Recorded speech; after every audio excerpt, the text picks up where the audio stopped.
할렐루야. 하나님의 은혜와 평강이 이 아침에도 여러분들과 함께하길 바랍니다. 오늘 우리에게 주시는 하나님 말씀은 잠언 29장 15절에서 27절까지의 말씀입니다. 채찍과 꾸지람이 지혜를 주거늘 임의로 행하게 버려둔 자식은 어미를 욕되게 하느니라. 악인이 많아지면 죄도 많아지나니 의인은 그들의 망함을 보리라.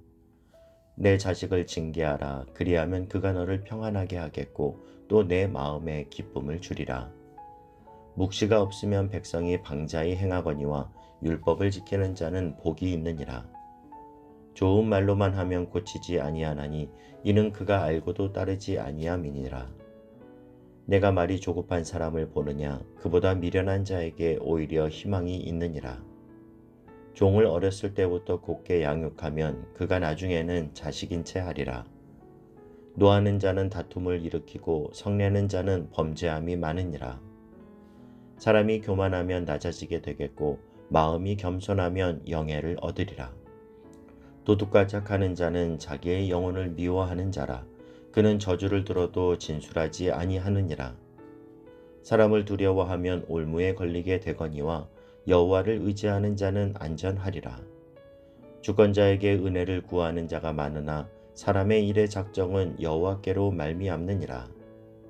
불의한 자는 의인에게 미움을 받고 바르게 행하는 자는 악인에게 미움을 받느니라. 아멘. 오늘 말씀은 우리가 그리스도인으로서 이 땅을 살아갈 때 어떠한 마음의 태도를 가지고 살아야 하는지 말씀해 주고 있습니다. 먼저 15절과 17절 말씀은 같은 교훈을 우리에게 주는데요.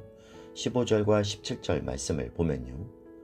채찍과 꾸지람이 지혜를 주거늘 임의로 행하게 버려둔 자식은 어미를 욕되게 하느니라.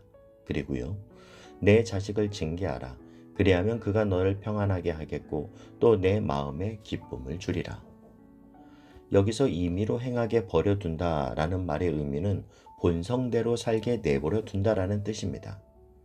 모든 사람은 죄성을 가지고 태어나기 때문에 본성대로 살게 되면 자동적으로 범죄함의 길을 걷게 되어 있어요. 그래서 그것이 결국 부모를 욕되게 하기 때문에 하나님께 위임받은 권위와 사랑으로 부모는 자녀를 양육해야 합니다. 에베소서 6장 4절은 부모가 무엇으로 자녀들을 교훈하고 이끌어야 하는지 말씀해주고 있는데요. 또 아비들아 너희 자녀를 노엽게 하지 말고 오직 주의 교훈과 훈계로 양육하라. 자녀를 양육하는 데 있어서 중요한 것은 주의 교훈과 훈계로 양육해야 된다라는 거죠. 그러면 어떻게 양육하는 것이 주의 교훈과 훈계로 양육하는 걸까요? 우리가 여호수아 4장에 보면 주님의 교훈과 훈계로 자녀를 양육한다는 것이 무엇인지 구체적으로 보여주는 말씀을 발견할 수 있습니다. 여호수아 4장에서 이스라엘 백성들이 요단강이 마르는 그런 기적을 체험하고 가나안 땅에 들어간 직후에 하나님은 요단강을 건널 때 가지고 온 그 돌을 가지고 길갈에 기념비를 세우라 말씀하십니다. 그리고 자녀들이 이 돌이 무슨 뜻입니까? 이렇게 물으면 하나님이 어떻게 요단강을 마르게 하셔서 우리를 건너게 하셨는지를 알려주라 이렇게 말씀하세요. 하나님은 하나님이 삶에 행해 주신 은혜를 너희 자녀의 신앙교육을 위해 쓰라고 기념비를 세우라는 거예요. 이처럼 내 삶과 우리 가정에 찾아온 위기 때마다 하나님이 어떠한 은혜로 신실히 인도해 주셨는지 그것을 자녀에게 전해주는 것이 주의 교훈과 훈계로 양육하는 것이고 살아있는 신앙교육이라는 겁니다.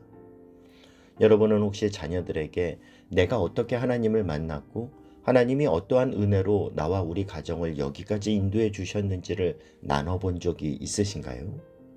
하나님께서 오늘 믿음의 가정에 이걸 요구하세요. 여러분, 시간이 날 때마다 그 이야기를 들려주시길 바랍니다. 바라기는 저와 여러분의 가정 안에 이러한 믿음의 역사를 공유하는 살아있는 신앙교육이 이루어지는 복된 가정 되길 주님의 이름으로 축복합니다. 18절 말씀을 보면요. 묵시가 없으면 백성이 방자히 행하거니와 율법을 지키는 자는 복이 있느니라. 묵시가 없으면 백성이 방자히 행하거니와 이 부분을 영어 성경을 보면 이렇게 기록되어 있습니다. Where there is no vision, the people perish. 묵시가 없으면 백성이 방자히 행한다는 이 말씀은 꿈이 없으면 비전이 없으면 사람은 망하는 길을 쫓아간다라는 거예요. 하나님의 말씀, 하나님이 주시는 비전이 없으면 흘러가는 세파 속에 이리저리 향방 없이 흔들리는 인생을 살 수밖에 없다라는 겁니다. 여러분에게는 하나님이 주시는 비전이 있으십니까? 그것이 우리에겐 있어야 합니다. 어떤 사람이 여러분에게 당신은 왜 돈을 법니까? 왜 이 일을 합니까? 이렇게 물으면 나는 하나님이 주신 이 비전 때문에 일을 하고 돈을 법니다. 말할 수 있는 하나님 안에서 품은 비전이요. 오늘 기도하실 때 내 인생을 통해 이루시길 원하시는 하나님의 비전과 하나님의 꿈이 저와 여러분 안에 다시금 새로워질 수 있기를 바랍니다. 더 구체화되고 더 확실해지시기를 바랍니다. 하나님이 나를 이 땅에 보내신 이유, 나에게 이 직장을 허락하신 이유, 나에게 하나님의 꿈을 주신 이유가 기도 가운데 해석되고 이해되어서 하나님의 꿈에 붙잡힌 바 되는 거룩한 이 아침 될 수 있길 주님의 이름으로 축복합니다. 20절 말씀을 보면요. 내가 말이 조급한 사람을 보느냐 그보다 미련한 자에게 오히려 희망이 있느니라. 세 가지 황금문이라는 책을 쓴 베스데이라는 저자는 우리가 조급하게 말하는 미련한 사람이 되지 않기 위해 거쳐야 될 세 가지 황금문에 대해서 조언을 해주는데요. 말하기 전에 언제나 세 가지 황금문을 지나라. 첫 번째 황금문은 그것이 참말인가? 두 번째 황금문은 그것이 정말 필요한 말인가? 세 번째 황금문은 그것은 친절한 말인가? 이 세 가지 황금문을 거치지 않고 조급하게 나오는 말은 분명히 그게 참말이고 그게 필요한 말인데도 불구하고 그것이 친절한 말이 되지 못했을 때는 상대방을 고치기는커녕 상대방을 격분시키는 결과가 일어난다라는 거예요. 저와 여러분의 언어 습관 가운데 이 세 가지 황금문을 통과한 말이 담겨지길 바라고 이를 통해 하나님의 의를 이루는 하나님의 사람 되시길 주님의 이름으로 축복합니다. 23절 말씀을 보면요. 사람이 교만하면 낮아지게 되겠고 마음이 겸손하면 영예를 얻으리라. 교만을 경계하고 겸손의 옷을 입은 자가 영예를 얻게 된다라는 말씀입니다. 여러분, 사단이 그리스도인에게 가만히 침투해서 가장 먼저 빼앗으려고 하는 것이 바로 우리의 겸손입니다.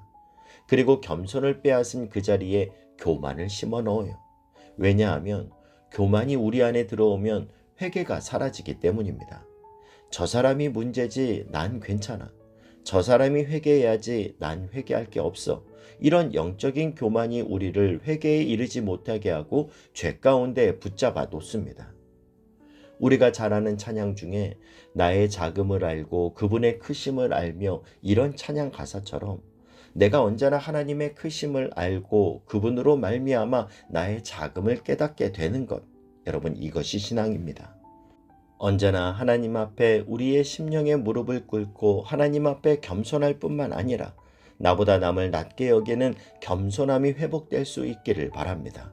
그럴 때 하나님은 예비하신 영예를 우리에게 허락해 주실 줄 믿습니다. 25절 26절 말씀을 보면요. 사람을 두려워하면 올무에 걸리게 되거니와 여호와를 의지하는 자는 안전하리라. 주권자에게 은혜를 구하는 자가 많으나 사람의 일의 작정은 여호와께로 말미암느니라. 이 말씀은 우리 인생의 진정한 권세자가 누구인가를 우리에게 교훈해주고 있습니다. 그리스도인은 사람을 두려워하는 자가 아니라 하나님만을 의지하는 자이고 우리 인생의 참된 주권자는 하나님이시기에 하나님을 의지하는 삶이라고 말씀합니다. 우리는 이러한 모습을 엘리야를 통해서 너무나 잘 볼 수 있는데요. 엘리야는 850명의 바알과 아세라 선지자들과 싸워서 이깁니다.